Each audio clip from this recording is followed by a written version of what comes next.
Hi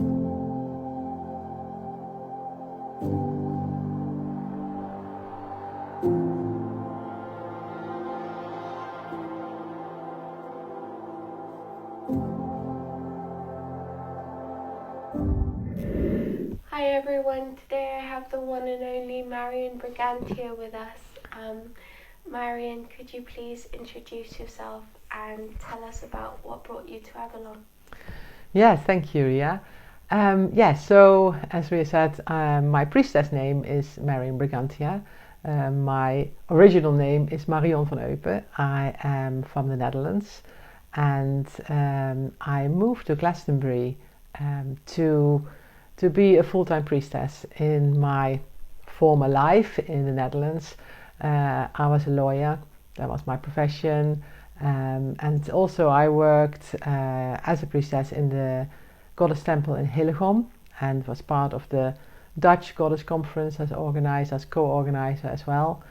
And when opportunity opened, I chose to go to Glastonbury, and it was very much kind of brought into a faster rhythm because of me meeting my current partner, Alistair. And so it was, in a way, love in many ways that brought me to Glastonbury. Both love for serving Goddess as a priestess and love for my partner, Alistair. How do you experience and express your connection, your spiritual path in Avalon day to day? Well, it's an interesting journey when you move to Glastonbury. You can have all kind of ideas like, oh, this is going to be wonderful, but it is really daily life. So when I first came here, I still have a part-time job, and I started to build up my priestess work. And I was quickly found out that to make it financially work, because I am financially independent in that way, to be a full-time priestess in real life, you really kind of need more than one strand. So I work as a priestess. I do my biggest offering here is to teach the Brighde-Brigantia training, which is now started as a retreat, and now is a 3-year training where I teach priestesses and priests to become priestesses and priests of Brighde and of Brigantia in the year 3. I also teach online the same work and work with fires. I teach internationally, especially in Italy. And my training is going to go to all over Europe as well. So it's going to be in 5 different countries in Europe from next year. So that's very exciting. But that is only one strand. So the other strand was in the early days was especially my tours.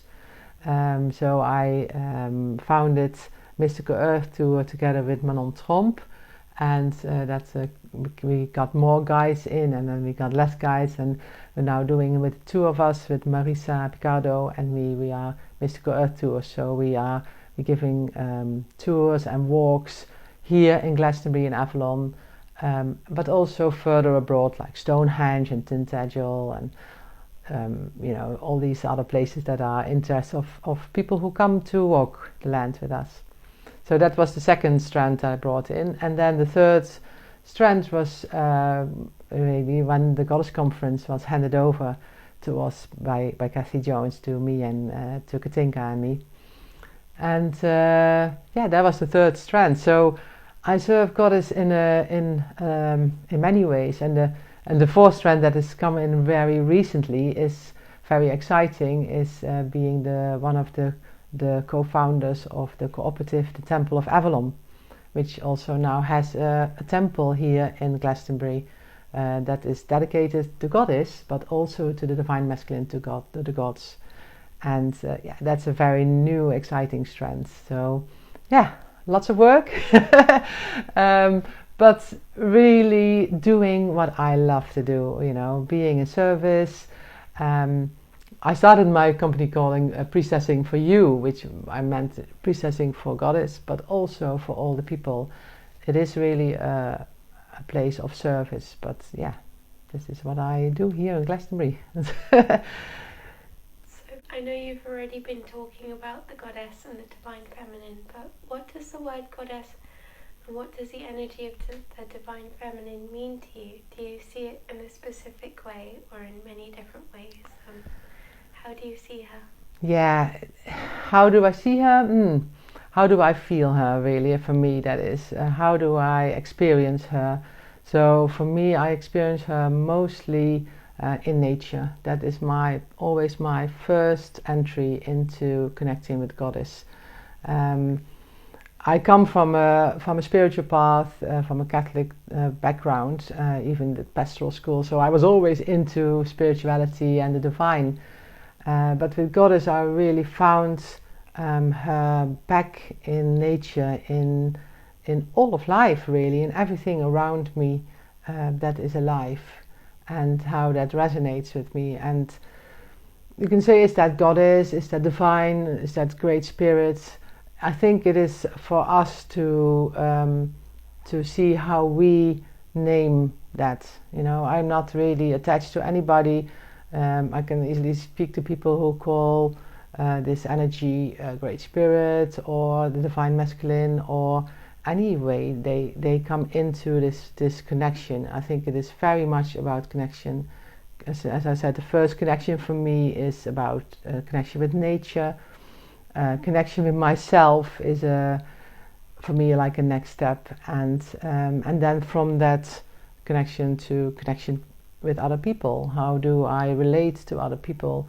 And in all that, my divine feminine, which is most prominent for me, but I'm also really bringing in the balance with divine masculine at the moment in myself, which is kind of a new way for me, because yes, I have come in from Christianity, but there also I didn't see God as a man on a cloud or anything like that. For me, there was an energy, and it was mostly the energy of love.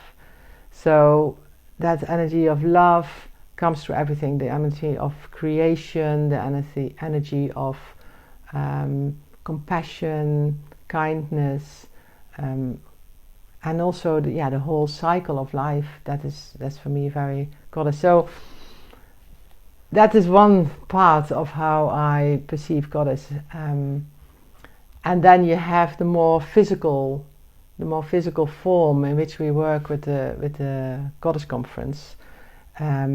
Is that we kind of create a shape of a form, almost like a puzzle, where we kind of bring her into form, into manifestation. Like next year, it's going to be Sovereign Goddess of Avalon. So that is a name, a form, a manifestation. But that can be different for everybody. I can have a completely different feel and experience of that as you, Ria, for instance, or anybody. So then we're going to see how does that give shape in our lives, how do we relate to it, how does that energy come through in our interaction with other people. So it's always an exploration of connection and relationship. How do you relate to, when we call her tribal star queen or moon maiden or sun lover or earth mother? What does that mean? And so it's never like this is how it is and this is how you need to see it. It's like an invitation to see, okay, so there is this beautiful divine energy, which you also could call love or creation, but if you put it in a more manifested form, how do you relate to it? And I think that is the journey, and that journey teaches us about ourselves and about our relation to nature, our relation to other people. So it's always that dance with Goddess and with the divine or spirit.